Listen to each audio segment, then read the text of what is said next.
June 22, 1941. This day forever changed the fate of millions of Soviet people and the geography of industry of an entire country.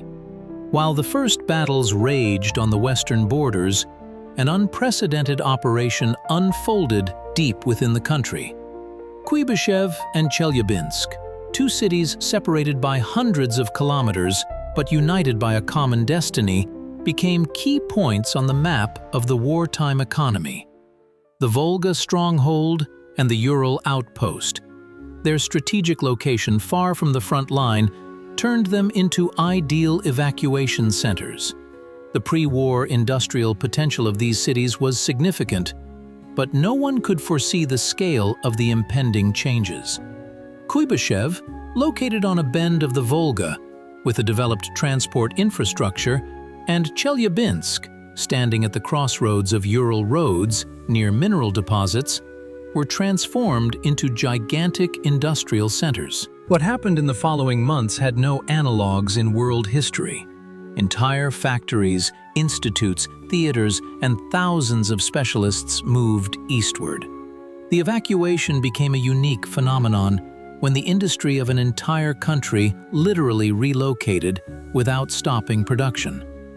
Soon, the quiet streets of these cities were filled with the hum of machines and the clang of hammers. The operation to relocate industry to the east began in the very first days of the war.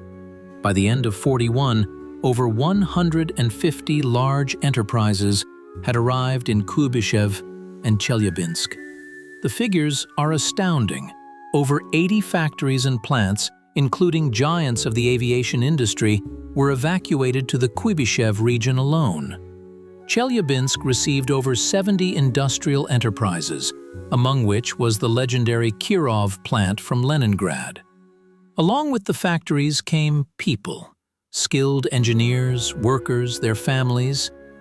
Around 200,000 people moved to Kuybyshev, and over 180,000 to Chelyabinsk. The population of these cities grew by 1.5 to 2 times in just a few months. The evacuation took place under incredibly difficult conditions.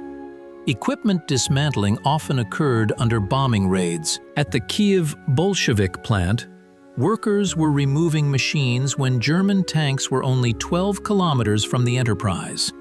Equipment from Moscow Aviation Plant No. 1 was being moved out when German troops were already approaching the capital. Railways operated at their limit. Thousands of train compositions were required to transport industrial equipment.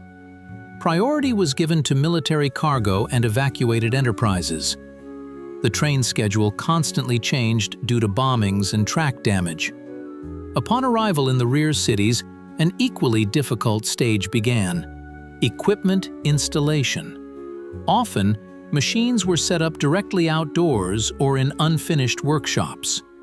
In Kuybyshev, aviation plants were located on the territory of a developing aircraft complex and in the premises of local enterprises. In Chelyabinsk, the Kirov plant was merged with the tractor plant, creating a unique industrial complex. Unloading of echelons went on around the clock. People worked 16 to 18 hours a day, often without days off. Women and teenagers replaced men who had gone to the front. Everyone worked on equipment installation, from academics to school children. In the harsh winter of '41, workers lived in dugouts and barracks, were undernourished, but continued to assemble machines and set up production. Many machines were installed at sub-zero temperatures. People warmed themselves by bonfires directly in unfinished workshops. Incredibly, within 30 to 40 days after the arrival of the first echelons, many enterprises began producing goods. By the end of '41, most evacuated factories were already operating at full capacity. Along with industry, research institutes and design bureaus were evacuated. Dozens of scientific institutions moved to Kuybyshev, including aviation design bureaus under the leadership of Aviation and Mikoyan. Specialists in tank building, metallurgy, and mechanical engineering arrived in Chelyabinsk. On October 15, 1941, the State Defense Committee made a decision that changed the fate of the Volga city. Kuybyshev became the reserve capital of the Soviet Union, a place where, in case of Moscow's fall, the government, diplomatic corps, and key state institutions were to relocate. When German troops approached Moscow, echelons carrying employees of the People's Commissariats and their families began arriving in Kuybyshev. The city on the Volga hosted 25 foreign embassies and missions, including those of Great Britain, the USA, Japan, and other states. The best buildings in the city center were allocated for diplomats, and special NKVD units provided security. Virtually the entire apparatus of the Council of People's Commissars and the Central Committee of the party moved to the city. For Stalin, a special bunker 37 meters deep was built in the suburbs of Kuibyshev, a true underground shelter capable of withstanding aerial bombardment. Although the leader himself never visited the reserve capital, the bunker was fully prepared to host the country's top leadership. A special chapter in the history of wartime Kuybyshev was the relocation of the Bolshoi Theater. More than 500 artists, musicians, set designers, and technical staff were accommodated in the Palace of Culture building. As early as November 7, 1941, the premiere of the opera Ivan Susanin took place, followed the next day by the legendary performance of Shostakovich's Seventh Symphony. The city's infrastructure experienced enormous strain. The population doubled, reaching 650,000 people. Schools, institutes, and hotels were requisitioned to house government agencies. The building of the Kuybyshev Regional Party Committee became the headquarters of the People's Commissariat for Foreign Affairs, and the People's Commissariat of Defense was housed in the Grand Hotel. Special secure communication lines were laid to ensure communication with Moscow and the fronts. The Izvestia printing house, evacuated from the capital, began publishing central newspapers. The Comintern radio station, also moved to Kuybyshev, provided broadcasting to the entire country and abroad. The status of a reserve capital required a special security regime. The city was divided into sectors with checkpoints. Special passes were required for movement between them. The sky over Kuybyshev was protected by anti-aircraft batteries and fighter aircraft, and defensive structures were erected at the approaches to the city. Even after the threat of Moscow's capture passed, Kuybyshev retained its status as a reserve capital until the end of the war.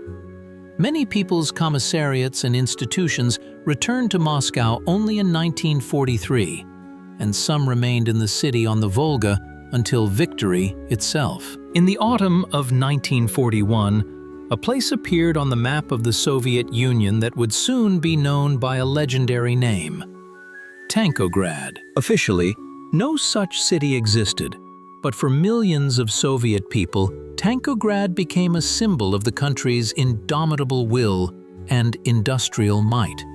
This was the unofficial name given to Chelyabinsk, a Ural city that transformed into the largest center for tank building. It all began when trains carrying equipment and workers from the Kirov plant in besieged Leningrad started arriving in Chelyabinsk. Dismantling and evacuation took place under continuous bombardments. Workers removed machinery as shells whistled overhead, and a cold Baltic echo reverberated through the factory workshops. In October 1941, a historic decision was made to merge the evacuated Kirov plant with the Chelyabinsk tractor plant. Thus, an industrial giant was born, officially named the, quote, or CHKZ. There wasn't enough space for the equipment.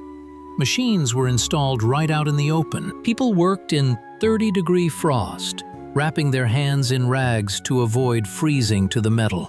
Incredibly, already in December 1941, just 2 months after the evacuation, the first KV-1 tanks rolled off the assembly line.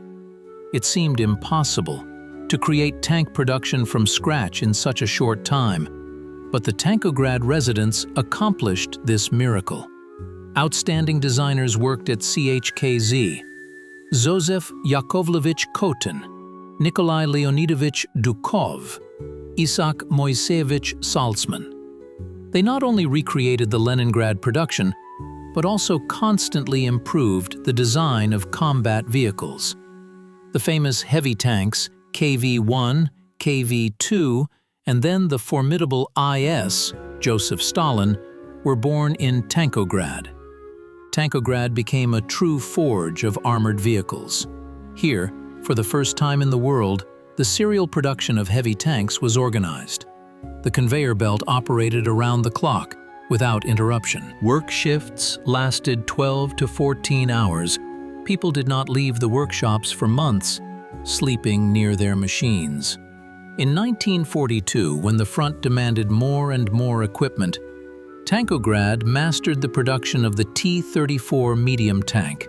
Simultaneously, the production of self-propelled artillery units based on heavy tanks, Su-152 and ISU-152, began. Teenagers and women stood at the machines, replacing the men who had gone to the front. 14-year-old boys stood on boxes to reach the controls. Maria Oktyabrskaya's famous tank brigade, which fought on the Boyevaya Podruga, fighting girlfriend, tank, received its vehicle precisely from Tankograd. On an October night in 1941, the first planes carrying equipment from Moscow Aviation Plant No. 1, named after Stalin, landed at the reserve airfields of Kuybyshev. The city, which had already taken in dozens of enterprises, was preparing to become the country's aerial forge. In those days, alarming reports came from the front. Soviet aviation was suffering heavy losses, and German bombers were unpunishedly flattening our positions. The country needed a flying tank, the IL-2 attack aircraft, which could turn the tide in the air. The evacuation of aviation plants from Moscow and Voronezh became an operation of national importance. Plants No. 1 and No. 145, as well as the Ilyushin Design Bureau, were relocated to Kuybyshev. Machine tools and equipment were transported under bombing raids, when German tanks were just a few tens of kilometers from the capital. Railway convoys with priceless cargo bypassed captured territories, making a huge detour. Upon arrival in Kuybyshev, workers and engineers faced a harsh reality. Instead of ready-made workshops, they were met with semi-ruined buildings of the aviation plant under construction. The installation of equipment began directly in the open air. People worked around the clock, slept by the machines, covered with quilted jackets. November frosts numbed their hands, but the work did not stop for a minute. On December 17, 1941, just 45 days after the start of the evacuation, the first IL-2 attack aircraft took off from the Kuybyshev airfield. This flight became a true miracle of engineering thought and human will. The Germans were confident that the Soviet aviation industry was paralyzed by the evacuation and would not be able to recover before the summer of '42. They miscalculated. In January '42, Stalin sent a famous telegram to the plant director. The response was an increase in production rates. By the end of '42, Kuybyshev aviation plants were producing up to 15 attack aircraft per day. The production of the IL-2 required unique technological solutions. The aircraft's fuselage was made of armor, which made it invulnerable to small arms fire. German pilots nicknamed it Black Death. Special machine tools and tools were required to process the armor. Kuybyshev engineers developed a new method for stamping armor parts, reducing their manufacturing time by 3 times. Women constituted up to 70% of aviation plant workers. Fragile girls handled heavy parts, worked as welders, assemblers, and testers. 18-year-old Anya Igorova led a team of assemblers who fulfilled the norm by 250%. Her portrait never left the Board of Honor throughout the war years. By mid-war, a full cycle of aviation production had been formed in Kuybyshev.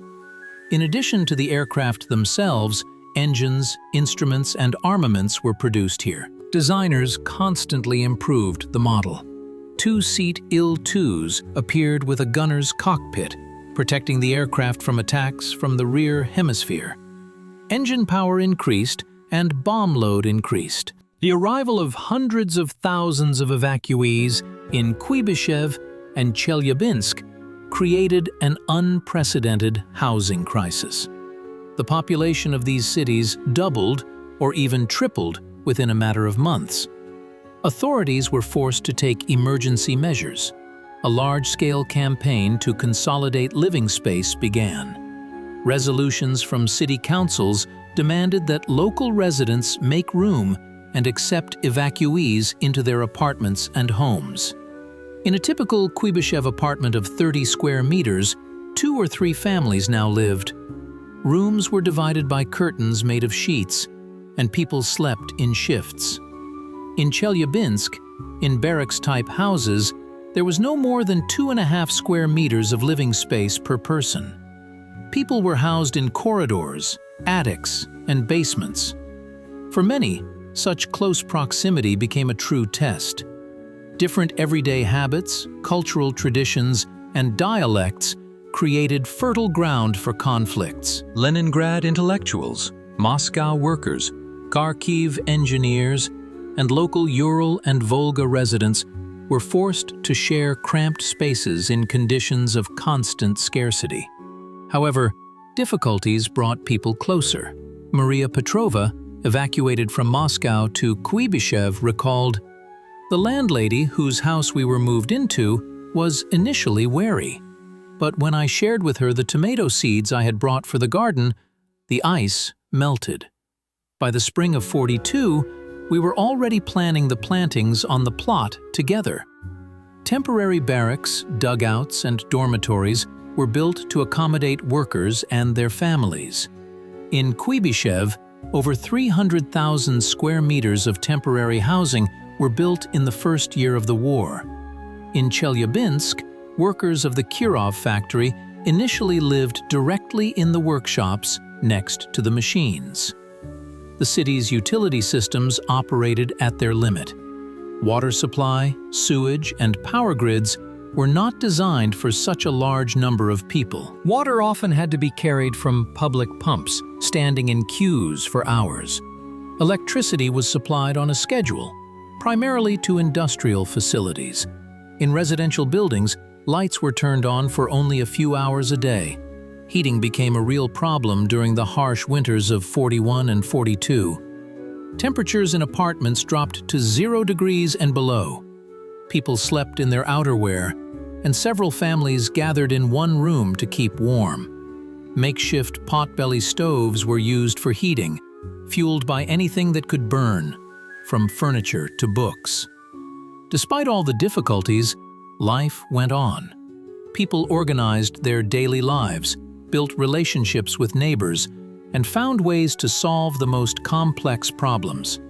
Evacuees and local residents united in house committees, created communal gardens, and organized collective kindergartens. From the first days of the war, the social infrastructure of rear cities underwent a radical transformation.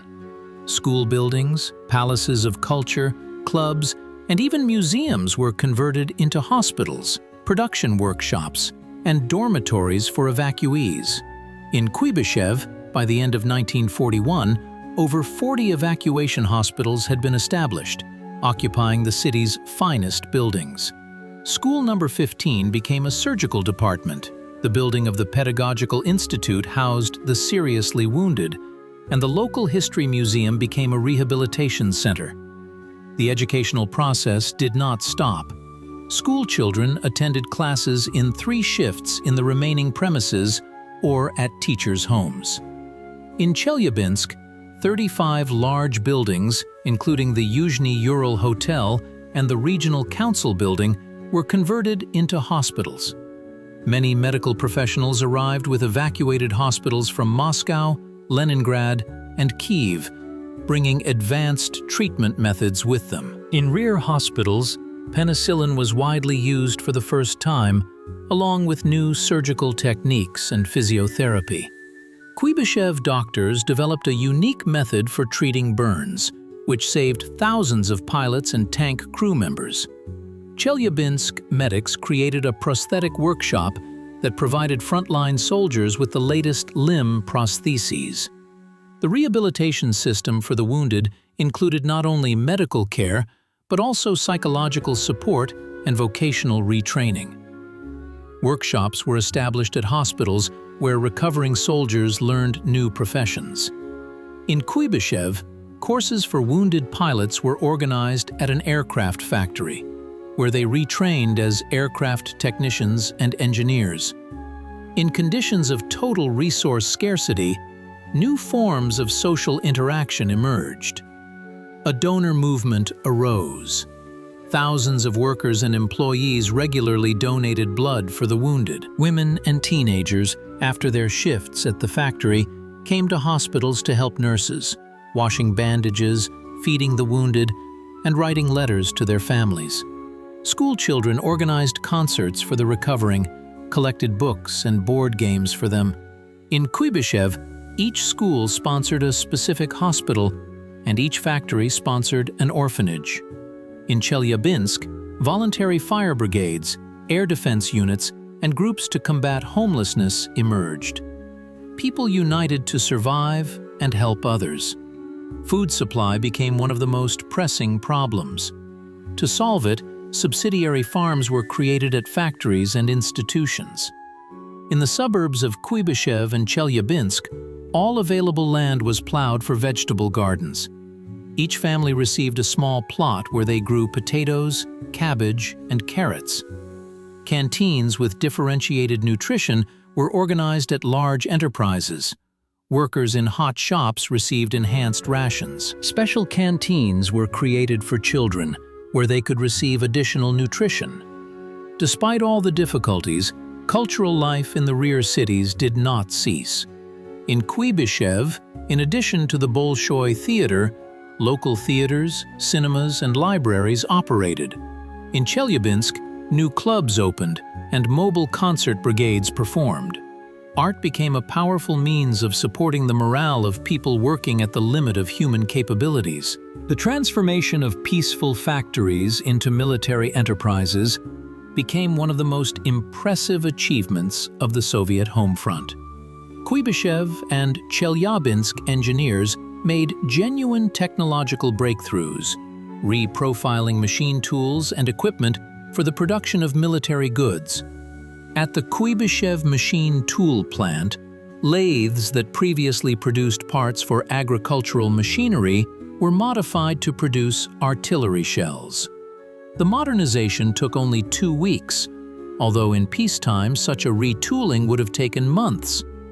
In Chelyabinsk, engineers at the Kirov plant developed a unique technology for welding tank armor. Traditionally, armor plates were joined with rivets, which made the tank more vulnerable. The new technology of automatic submerged arc welding, implemented in the shortest possible time, made it possible to create monolithic armor protection. This increased the strength of tanks by 30% and accelerated their production twofold. Workers' rationalization proposals became true technological breakthroughs. Vasily Trofimov, a turner at the Kuybyshev Aviation plant, proposed a multi-cutter machining method, which increased productivity 5-fold. His innovation was implemented at all aviation plants in the country. In conditions of a shortage of special equipment, engineers showed incredible ingenuity. At the Maslenikov plant in Kuybyshev, precision machine tools were required for the production of fuses, which had not been evacuated in time. Local designers re-equipped ordinary lathes, adding homemade micrometric devices. The accuracy of part processing reached hundredths of a millimeter. In Chelyabinsk, there was a shortage of special test benches for tank engines. a group of engineers led by Alexander Morozov created a unique system that allowed engines to be tested directly on the assembly line. This reduced the inspection time from 3 hours to 40 minutes. Women engineers played a special role in the reprofiling of industry. In Kuybyshev, a group of designers led by Anna Sergeyeva developed a technology for stamping aircraft parts that did not require complex presses. This made it possible to establish the production of components for the IL-2 at local industrial enterprises. The shortage of materials stimulated the search for substitutes. In Chelyabinsk, an aluminum-based alloy began to be used for the production of bearings instead of scarce babbitt. In Kuybyshev, a technology was developed for manufacturing aircraft parts from birch plywood impregnated with special resins. Comprehensive brigades, uniting workers, engineers, and scientists, were created at the factories. They solved the most complex production tasks in the shortest possible time. In Kuybyshev, such a brigade developed and implemented a new method for machining crankshafts for aircraft engines in 10 days, which increased their output threefold. When the country was faced with the need to increase military production in the rear, the issue of personnel became incredibly acute. Men went to the front, but machines required workers. In Kuybyshev and Chelyabinsk, a unique personnel situation developed. Evacuated highly qualified specialists had to train yesterday's collective farmers, housewives, and teenagers in a profession in the shortest possible time. Engineer Nikolai Dorokov, who arrived in Kuybyshev with the Moscow Aviation plant, recalled, "In Chelyabinsk, at the Kirov plant, a real training conveyor was created. Each experienced worker received a group of 3 to 5 newcomers. Training took place right at the machine tool. First observation, then performing the simplest operations under the supervision of a mentor, and finally, independent work. The time for training a turner was reduced from 6 months to 3 weeks. The quality of parts was controlled with particular care. Defects in wartime were equated with sabotage. Women played a special role, replacing men at the machines. In Kuybyshev, their share at aviation plants reached 70%. In Chelyabinsk, 65%. Maria Popova, who worked as a rural school teacher before the war, became a virtuoso turner at the Maslenikov plant. Her brigade of yesterday's housewives regularly fulfilled the norm by 250%. The hardest thing was to overcome the fear of the machine, she recalled after the war. Huge, roaring, it seemed like a living and evil creature. But when you understand that the lives at the front depend on your work, fear recedes. Teenagers made up to 30% of the workers at defense enterprises.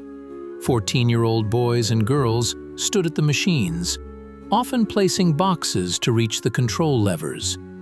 In Chelyabinsk, at the Kirov plant, a special front-line Komsomol brigade of teenagers was formed, which assembled tank engines. They worked 12 hours without days off, over-fulfilling adult norms. Many lived directly in the workshops to avoid wasting time on the road. Labor dynasties, where professional skill was passed down from generation to generation, were of particular value.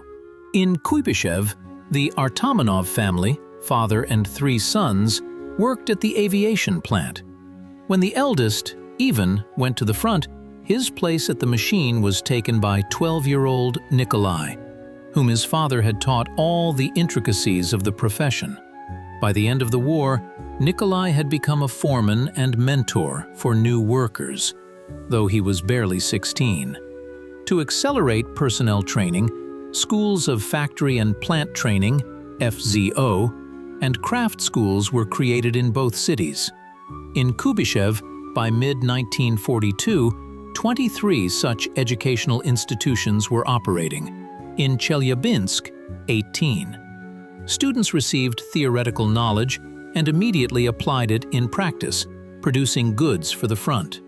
FZO graduates became full-fledged workers in 6 to 8 months instead of the pre-war 2 to 3 years. The war demanded not only heroism at the front, but also scientific feats in the rear. Scientists, engineers, and designers evacuated to Kuybyshev and Chelyabinsk forged a unique alloy of theoretical science and practical production. Dozens of research institutes and laboratories were relocated to Kuybyshev, among which aviation design bureaus played a special role.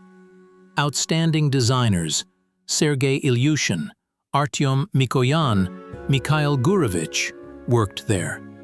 Their teams not only restored pre-war production, but also created fundamentally new models of equipment. Scientific institutions specializing in metallurgy and mechanical engineering arrived in Chelyabinsk. Among them were laboratories from the Leningrad Polytechnic Institute, which became the foundation for establishing a research center for tank building. Scientists worked under incredibly difficult conditions. Professor Alexander Minkiewicz, who headed the metallurgy laboratory, recalled, "Our equipment was placed in the basement of an unfinished building. In winter, the temperature did not rise above 7 degrees. We worked in coats, and the ink froze in the inkwells. But no one complained. Everyone understood that every scientific decision brought victory closer." The cooperation between scientists and manufacturers gave birth to unique technologies. In Kuybyshev, a group of metallurgists led by academician Alexander Tselikov developed a new aluminum alloy for the aviation industry. It was lighter and stronger than pre-war counterparts, which allowed for increased speed and maneuverability of IL-2 attack aircraft. In Chelyabinsk, a team of metallurgical scientists created a rapid hardening technology for tank armor, increasing its resistance to shells by 30%. Special attention was paid to creating substitutes for scarce materials. Kuybyshev chemists synthesized artificial rubber for the aviation industry. Chelyabinsk scientists developed new types of lubricants that worked at extremely low temperatures, down to -50 degrees. This ensured the reliable operation of tanks in winter conditions. Scientific discoveries were immediately implemented in production. The path from the laboratory to the conveyor belt was reduced to a few weeks instead of the pre-war months and years. At each large factory, implementation groups were created, consisting of scientists and engineers. They adapted scientific developments to specific production conditions. Higher educational institutions evacuated to rear cities continued to train specialists. The Moscow Aviation Institute, the Leningrad Industrial Institute, and the Voronezh Technological Institute operated in Kuybyshev. Faculties of the Moscow Machine Tool Institute and the Kiev Polytechnic Institute were located in Chelyabinsk. Students combined their studies with work at factories. Classes were held in the evenings, after shifts. The scientific potential of the rear cities became one of the decisive factors for victory. The technologies and materials created there ensured the qualitative superiority of Soviet weapons over German counterparts. The alloy of science and production, born in the most difficult conditions of the war, laid the foundation for the country's post-war scientific and technological progress. Everyday life in the giant rear cities became a test of endurance for millions of people. The rationing system, introduced in July 1941, strictly regulated consumption. Workers in hot shops received 800 grams of bread per day, employees 500, dependents and children 300. Queues for food began long before shops opened. People stood for hours, often in rain or snow, to get their allotted ration. The norms for goods constantly changed, depending on the situation at the front and in the rear. The winter of 1941-1942 was particularly harsh, when the diet of residents of Kuybyshev and Chelyabinsk consisted almost exclusively of bread. The working day at enterprises lasted 12 to 16 hours. Shifts ran continuously. Weekends were canceled from the first days of the war. Many did not leave the shops for days. They slept right next to the machines, putting a padded jacket under their heads. 16-year-old Zinaida Tumanova, who worked at the Chelyabinsk tractor plant, did not go home once in a month. She lived in the shop, completing 3 norms. She was awarded the Order of the Red Banner of Labor before she even turned 18. Everyday difficulties were compounded by constant interruptions in electricity and water. In residential buildings, lights were turned on according to a schedule, for 2 to 3 hours a day. Water had to be carried from street columns, standing in long queues with buckets and cans. In winter, the columns often froze over and people melted snow. Heating worked intermittently. Temperatures in apartments dropped to 0 and below. People slept in their outer clothes, several people under one blanket, to keep warm. Despite all the difficulties, cultural life in the rear cities did not stop. Theaters, cinemas, and libraries operated, albeit in a limited mode. In Kuybyshev, in addition to the evacuated Bolshoi Theater, local theatrical groups were active. Concert brigades, performing directly in factory workshops during short lunch breaks, were particularly popular. Artists gave 5 to 6 concerts a day, moving from enterprise to enterprise. Radio played a special role in the life of the rear cities. Loudspeakers, installed in streets and squares, broadcast Sovinformbureau reports, transmitted concerts, and performances. People gathered around them to hear news from the front. In many families, radio receivers became the only window to the outside world. A special page in the history of the military rear is occupied by factory and plant vocational schools and craft schools. Created before the war, during wartime they became real training grounds for industry personnel. In Kuybyshev and Chelyabinsk, tens of thousands of teenagers passed through this system, acquiring working professions in the shortest possible time. Training was extremely intensive. Theory was immediately reinforced by practice. Students lived in dormitories under barracks conditions, received uniforms and food according to workers' norms. The daily routine was strictly regulated. Wake up at 6 in the morning, classes until lunch, work in production until late in the evening. Many graduates of vocational schools became Stakhanovites, over-fulfilling adult norms. 14-year-old Vasily Gavrilov, who graduated from Chelyabinsk Craft School No. 1 in 1942, became a foreman of a frontline Komsomol brigade at the Kirov plant. His team of similar teenagers assembled gearboxes for T-34 tanks, fulfilling the norm by 250%. The war mercilessly invaded the lives of the country's youngest citizens. Hundreds of thousands of children, evacuees and locals found themselves in the giant rear cities of Kuybyshev and Chelyabinsk. Their fates became a special page in the history of the Great Confrontation. From the first months of the war, trains carrying evacuated orphanages began to arrive in these cities. More than 70 children's institutions from Moscow, Leningrad, and the western regions were relocated to the Kuybyshev region alone. 55 orphanages, mainly from Ukraine and Belarus, arrived in Chelyabinsk. 8-year-old Anya Petrova, evacuated with a Leningrad orphanage to Kuybyshev, recalled, "They brought us at night. It was very cold. We walked along unfamiliar streets holding hands. Local residents came out of their homes, bringing warm clothes and hot tea. One woman gave me her mittens, even though she herself remained in the cold with bare hands." Accommodating children's institutions became a priority for local authorities. The best preserved buildings, sanatoriums, holiday homes, boarding schools were allocated for orphanages.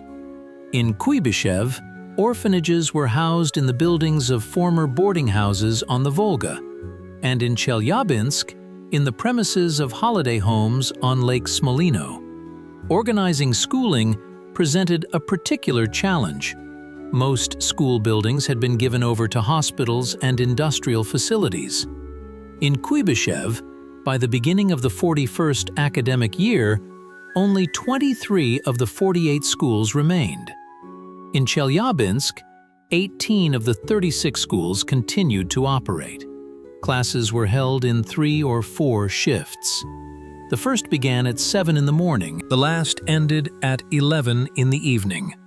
It was cold in the classrooms. The temperature rarely rose above 10 degrees. Children sat in their outerwear. Ink froze in the inkwells. There was a shortage of textbooks, notebooks, and pencils. One book was often shared among 5 or 6 students, with a reading schedule. Notebooks were made from old newspapers, wrapping paper, and posters. Despite all the difficulties, the educational process did not stop for a single day. Moreover, academic performance during the war years was higher than pre-war levels. Children understood the value of knowledge and their responsibility to the homeland. School buildings were heated by the students themselves. They gathered firewood, coal, and peat. Thousands of teenagers replaced fathers who had gone to the front at factory machines. In Kuybyshev, more than 15,000 young men and women, aged 14 to 17, worked at aviation factories. In Chelyabinsk, about 12,000 teenagers worked in tank production. 14-year-old Mikhail Savichev came to the Kuybyshev aviation plant in December of '41, when his father went to the front. The boy was so small that he couldn't reach the machine levers. The foreman built a special stand for him from boxes. 6 months later, Mikhail was meeting the quota of an adult worker, and by the end of the war, he became a foreman of a youth brigade. Special care was given to toddlers. Daycare centers with round-the-clock care were established at every large enterprise. Mothers working the night shift could leave their children under the supervision of educators. In Kuybyshev, 32 such daycare centers operated at aviation factories, and in Chelyabinsk, 27 at tank production facilities. Food in children's institutions was meager but regular. Additional food funds were allocated for kindergartens and orphanages. Many of them established subsidiary farms, gardens, rabbit farms, poultry houses. Older children themselves participated in growing vegetables and caring for animals. Local residents supported the evacuated children, sharing their last. A movement arose. Let's give the children everything best. Working families took children from orphanages for Sundays, fed them home-cooked meals, and washed and mended their clothes. Many became patrons of specific children, supporting them throughout the war. The management of industry in rear giant cities demanded fundamentally new approaches.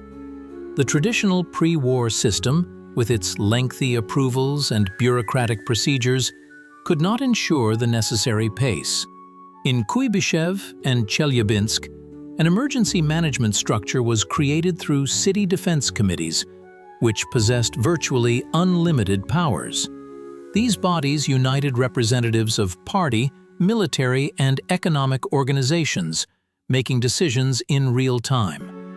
Isaac Salzman, director of the Kirov plant in Chelyabinsk, recalled, "We resolved issues in minutes where it used to take months. Papers were replaced by a direct phone call, and long meetings by short operational briefings right in the workshops. Evacuation councils, established in the first days of the war, played a special role. They coordinated the placement of enterprises, the distribution of equipment, and manpower. In Kuybyshev, such a council was headed by the first secretary of the regional committee, Mikhail Konunikov, and in Chelyabinsk, by the chairman of the regional executive committee, Pavel Belov. Their word was law. They could requisition any building, redistribute any resources for defense needs. Wartime logistics became a real challenge. The railway hubs of Kuybyshev and Chelyabinsk operated at their limit. Hundreds of trains with raw materials, equipment, and finished products arrived and departed daily. To coordinate traffic, special dispatch centers were created, operating around the clock. Priority was given to military cargo and evapor enterprises. In Kuybyshev, the Volga River was actively used to unload a railway hub. The river port operated year-round. In winter, ice roads were laid for motor transport. Oil from Baku fields, timber from northern regions, and food from the Volga regions were delivered by river. In Chelyabinsk, a special railway branch was laid to supply tank production, connecting the plant with iron ore and coal deposits. Resource allocation was carried out according to a strict hierarchy.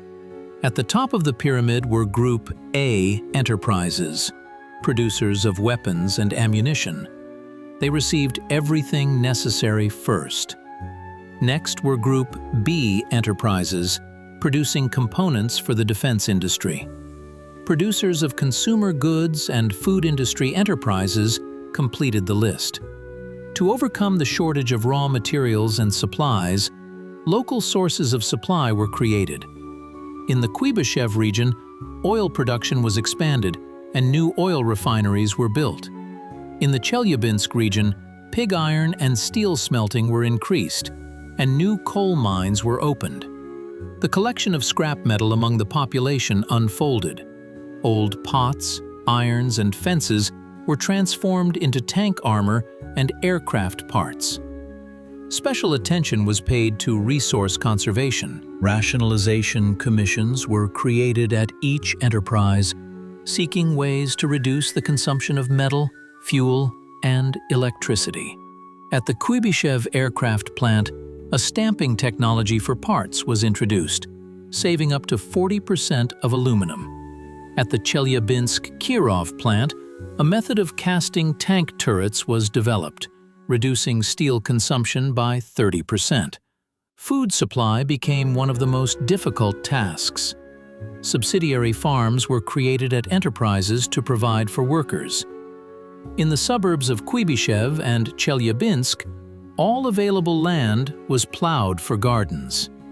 Each factory had its own fields, farms, and greenhouses. Workers received small plots for growing vegetables.